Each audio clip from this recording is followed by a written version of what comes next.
नमस्कार बंधुरा आमी मुनमुन मुनमुन किचेने आपनादेर सबाइके स्वागत। मयदा सेদ্ধ आलू दिए और एक डिम दिए एक दुर्दान्त स्वादेर एक रेसिपि शेयर करब और अवश्य रेसिपिटी आपनारा फुल वाच करबेन ताहले बुझते पारबेन एई रेसिपिटा कतटा सुस्वादु खेते। तार जोन्नो प्रथमे देखुन दुटो बड़ो साइजेर आलूके आगे सेদ্ধ करे नियेछि और आलूगुलोके ठीक एइभाবে गोल गोल चाका चाका करे केटेछि। देखुन बंधुरा आपनारा आपनादेर पछंद मतो किन्तु शेप दिते पारेन। तो आलूटा एइभाবে যদি পাতলা পাতলা কেটে নেন তাহলে এই যে রেসিপিটা খেতে কিন্তু ভালো লাগবে এবং রেসিপিটা বানাতেও কিন্তু সোজা। আর এখানে দেখুন একটা ডিমকে আগে থেকেই আমি বাটির মধ্যে ফাটিয়ে রেখেছিলাম, সেই ডিমটাও কিন্তু সেদ্ধ আলুর মধ্যে দিয়ে দিলাম। আর এখানে দেখুন এক বাটি পরিমাণ ময়দা নিয়েছি, একটা ছোট বাটির এক বাটি ময়দা নিয়েছি, সেই ময়দাটাও কিন্তু দিয়ে দিলাম। এবারে ডিম সেদ্ধ আলু আর ময়দাটা আমার এখন দেওয়া হয়ে গিয়েছে। এর মধ্যে আমি কিছু উপকরণ অ্যাড করব, ভিডিওটা স্কিপ না করে পুরো ভিডিওটা দেখার অনুরোধ রইল। তো দিয়ে দিলাম স্বাদ মতো লবণ আর ময়ম হিসাবে আমি দিয়ে দিলাম 2 টেবিল চামচ মতো রিফাইন অয়েল। এবারে লবণ আর রিফাইন অয়েলটা যখন দেওয়া হয়ে গেল এর মধ্যে আমি দিয়ে দেব মতো গোটা জিরে, আর গোটা জিরেটাকেও সম্পূর্ণটা ওর মধ্যে ছড়িয়ে দিলাম। আর এখানে আমি দিয়ে দেব আরও কিছু উপকরণ, সঙ্গে থাকুন দেখতে থাকুন। আর দিয়ে দিচ্ছি গরম মশলার গুঁড়ো, 1 চামচ পরিমাণ দিয়ে দিলাম গরম মশলার গুঁড়ো। এবারে সব কিছু দেওয়া হয়ে গেলে হাতের সাহায্যে ভালো করে আগে সেদ্ধ আলুটাকে এভাবে মেখে নিচ্ছি। সেদ্ধ আলুটা যাতে ভালোভাবে মাখা হয়ে যায় তার জন্যই আমি আলুটাকে কিন্তু এইভাবে পাতলা পাতলা করে কেটে নিয়েছি। আর পাতলা করে কাটলে কি হয় বন্ধুরা, আলুটা খুব তাড়াতাড়ি সেদ্ধ হয়ে যায় আর সময় কিন্তু একদম কম লাগে। এবারে সব কিছু উপকরণকে হাতের সাহায্যে খুব ভালো করে এবারে মাখিয়ে নিতে হবে।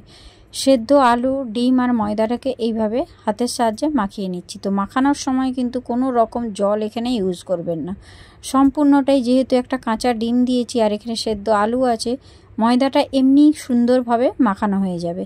এখানে কোনো রকম মাখানোর জন্য আলাদা করে জলের প্রয়োজন হবে না। আর এখানে যদি এর মধ্যে জল অ্যাড করে দেন তাহলে কিন্তু এই ডোটা একেবারে নরম হয়ে যাবে, তখন আমি যে রেসিপিটা বানানোর চেষ্টা করছি সেটা কিন্তু একেবারেই হবে না। জল কিন্তু একদম দেবেন না, শুধুমাত্র কাঁচা ডিম সেদ্ধ আলু দিয়ে ময়দাটাকে এইভাবে মাখিয়ে নেবেন। দেখুন ময়দার ডোটা কত সুন্দরভাবে মাখা হয়ে গিয়েছে, কোনো রকম জলের ইউজ কিন্তু আমি এখানে করিনি। এভাবে দেখুন সুন্দর করে মেখে নিচ্ছি আর হাতের সাহায্যে এইভাবে আপনারা মেখে নিলে রেসিপিটা খুবই নরম হবে। আর এখন দেখুন ডোটা কতটা নরম হয়েছে আপনাদেরকে আঙুলের সাহায্যে দেখিয়ে দিলাম। এবারে এই ডোটার উপর আমি দিয়ে দেব বেশ কিছুটা পরিমাণে রিফাইন অয়েল। এই ধরে রাখুন 1.5 চামচ মতো রিফাইন অয়েল নিয়েছি আর ওপর থেকে দেখুন তেলটাকে হাতের সাহায্যে এইভাবে বুলিয়ে নিয়েছি আর সম্পূর্ণ ডোয়ের গায়ে এইভাবে ঘুরিয়ে ফিরিয়ে মাখিয়ে নিলাম। ডোটা রিফাইন অয়েল দিয়ে মাখিয়ে নেওয়ার পর এটাকে ঢাকনা দিয়ে রেস্টে রেখে দেব।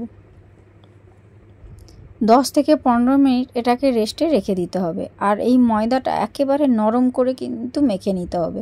ময়দাটা এতটাই নরম হবে যেটা আপনারা হাত দিলেই বুঝতে পারবেন যে এটা কতটা নরম হয়েছে। একেবারেই নরম করে ডোটা মেখে নিলে আমি যে রেসিপিটা বানানোর চেষ্টা করছি সেটা মুখে দেওয়ার সাথে সাথেই মিলিয়ে যাবে। আর এখানে দেখুন পরোটার শেপে কিন্তু আমি একটু বড় বড় করেই এখান থেকে লেচি কেটে নিচ্ছি। যেভাবে সাধারণত রুটি বা পরোটা করে সেই শেপেই আমি একটু বড় বড় করে লেচিগুলো কেটে নেব। এখানে দেখুন লেচিগুলো কাটা হয়ে গেলে আর এবারে এগুলোকে হাতের সাহায্যে শেপ দিয়ে দিতে হবে বন্ধুরা, খুব সুন্দর করে একটা শেপ দিয়ে দিতে হবে। এখানে দেখুন সবকটা লেচি আমার কাটা হয়ে গিয়েছে। এখানে 6টা মতো লেচি কেটেছি আর হাতের সাহায্যে এইভাবে ঘুরিয়ে দিয়ে দেখুন সুন্দর একটা শেপ দিয়েছি। আর এখানে ডোটা দেখে বুঝতেই পারছেন ডোটা খুবই নরম হয়েছে, যেহেতু একটা ডিম আর সেদ্ধ আলু রয়েছে একেবারে ডোটা খুব সুন্দরভাবে নরম হয়েছে। আর কোনো রকম জল ছাড়াই এই ডোটা এতটাই নরম হবে, তার জন্যই আমি প্রথম থেকেই জল দেওয়ার জন্য বারণ করছিলাম। জল ছাড়াই এই ডোটা খুব সুন্দরভাবে মেখে নেওয়া যাবে। তো আপনাদের সঙ্গে কথা বলতে বলতে দেখুন আমার কিন্তু সব কটা লেচি সুন্দরভাবে পাক দেওয়া হয়ে গিয়েছে। রেসিপি যদি ভালো লাগে আগে প্রথমে বানাবেন, তারপরে আমাকে কমেন্ট বক্সে কমেন্ট করবেন যে কেমন হয়েছিল। তো সব কটা লেচি দেখুন একই রকমভাবে পাকিয়ে নিয়েছি। এবারে এখানে একটা চিকচিকা নিয়ে নিয়েছি, সেই চিকচিকাটার দুটো সাইড কিন্তু কেটে নিয়েছি আর একটা সাইড আমি কাটিনি। সেই চিকচিকাটার উপরে দেখুন আমি একটু রিফাইন অয়েল বুলিয়ে দিলাম। এই একবারই আমি ওই চিকচিকাটার উপরে রিফাইন অয়েল বুলিয়ে নেব। আর বারবার বোলানোর কোনো প্রয়োজন হবে না। এবারে একটা পার্ট এইভাবে তুলে নেব, আর যে লেচিটা আমি রেডি করে রেখেছিলাম ওর মধ্যে দিয়ে একটা সমান প্লেটের সাহায্যে এইভাবে ঘুরিয়ে নেব। কোনো রকম বেলাবেলির ঝামেলা ছাড়াই দেখুন সুন্দরভাবে গোল শেপভাবে পরোটা আমার বেলা হয়ে গেল। দেখুন বন্ধুরা, একেবারে নরম হয়েছে আর খুব সুন্দরভাবে গোল শেপ হয়ে আমার এটা বেলা হয়ে গেল। কোনো রকম চাকি বেলনির কোনো প্রয়োজন হয়নি। এখানে গ্যাসের উপর দেখুন একটা ননস্টিক কড়াই বসিয়ে দিয়েছি, তার মধ্যে দিয়ে দিয়েছি বেশ কিছুটা পরিমাণে রিফাইন অয়েল। তেলটা খুব সুন্দর ভালো করে গরম করে নিয়েছি। তারপরে বেলে রাখা যে পরোটাটা সেটা আমি দিয়ে দিলাম। শুধুমাত্র একটা সমান প্লেট থাকলেই এই পরোটাগুলো সুন্দরভাবে বেলা হয়ে যাবে, আর একটা চিকচিকা থাকলেই এইভাবে বেলে নিতে পারবেন। কোনো রকম বেলুন চাকির প্রয়োজন হবে না। আর ঘুরিয়ে ফিরিয়ে দেখুন লালচে করে এই পরোটাগুলোকে ভেজে নিতে হবে। আর এই পরোটাগুলো যখন ভাজবেন তেলটা একটু বেশি করেই দেবেন, যাতে একেবারে মুচমুচে হয়ে পরোটাগুলো ভাজা হয়। পরোটার গায়ে যখন এরকম লালচে ভাব এসে যাবে তখন কিন্তু পরোটাগুলো তুলে নিতে হবে। আর ঘুরিয়ে ফিরিয়ে এইভাবে ভেজে নিচ্ছি যাতে পরোটাগুলোর কালারটা খুব সুন্দর আসে আর ভেতর পর্যন্ত একেবারে মুচমুচে হবে। দুটো আঙুলের সাহায্যে পরোটাগুলো ছিঁড়ে খাওয়া যাবে, এতটাই সুন্দর হয় আর এতটাই নরম হয়। তো এখন দেখুন একটা পরোটা আমার সুন্দরভাবে ভাজা হয়ে গিয়েছে। এটাকে আমি তুলে নিচ্ছি, তুলে একটা সাইডে রেখে দিচ্ছি। দেখুন বন্ধুরা কতটা সুন্দর হয়েছে। একই রকমভাবে দেখুন আমি আবার একটা বানিয়ে নিচ্ছি। এখানে কিন্তু পরোটাগুলো বেলে বেশিক্ষণ রাখা যাবে না, যেহেতু এটা নরম করে বেলা। এটা একটা একটা করেই এইভাবে প্লেট দিয়ে সুন্দর করে গোল করে নিতে হবে, আর সঙ্গে সঙ্গে তেলের মধ্যে দিয়ে ভেজে নিতে হবে। বেশিক্ষণ এটা রেখে দিলে একেবারেই নরম হয়ে যাবে, তখন ভাজতে অসুবিধা হবে। এটা একটা একটা করে এইভাবে বেলতে হবে আর একটা একটা করে ভাজতে হবে। দেখুন বন্ধুরা আবার একটা সুন্দরভাবে আমি বেলে নিলাম। দেখুন কতটা সুন্দর হয়েছে, একেবারে নিরেট গোল হয়েছে।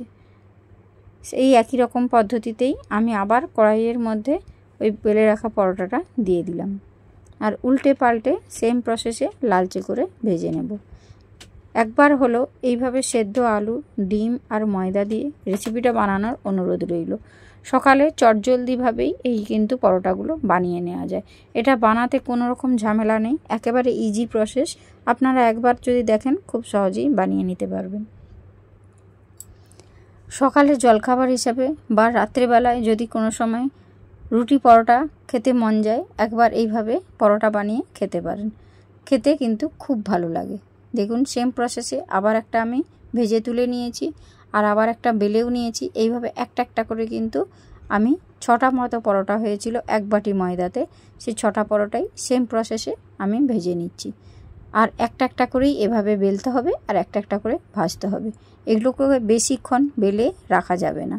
তো রেসিপি যদি ভালো লাগে অবশ্যই কমেন্ট করবেন, আর আমাকে কমেন্ট বক্সে কমেন্ট করে জানাবেন যে কেমন হয়েছিল। আপনাদের সুন্দর সুন্দর কমেন্ট পড়তে আমার খুব ভালো লাগে আর ভিডিও বানাতে উৎসাহিত করে। যদি নতুন বন্ধু হয়ে থাকেন আমার চ্যানেলটা সাবস্ক্রাইব করে আমার পাশে থাকবেন। আর আমার পুরানো বন্ধুদের অসংখ্য ধন্যবাদ আমার পাশে থাকার জন্য। এই রকম নিত্য নতুন রেসিপি আপনাদের সঙ্গে আমি শেয়ার করি এবং বাড়িতে থাকা উপকরণ দিয়ে রেসিপি বানানোর চেষ্টা করি। যদি ভালো লাগে বন্ধু হয়ে পাশে থাকবেন। তো আজকের মতো ভিডিও আমি এখানেই শেষ করব। আর দেখুন বন্ধুরা পরোটাগুলো কতটা নরম হয়েছে, একটা আঙুলের সাহায্যেই পরোটাগুলো ছিঁড়ে নেওয়া যাচ্ছে আর মুখে দিলেই মিলিয়ে যাবে। তো ভিডিওটা এখানেই শেষ করলাম, দেখা হচ্ছে নেক্সট ভিডিওর সঙ্গে। তো টাটা, বাই বাই।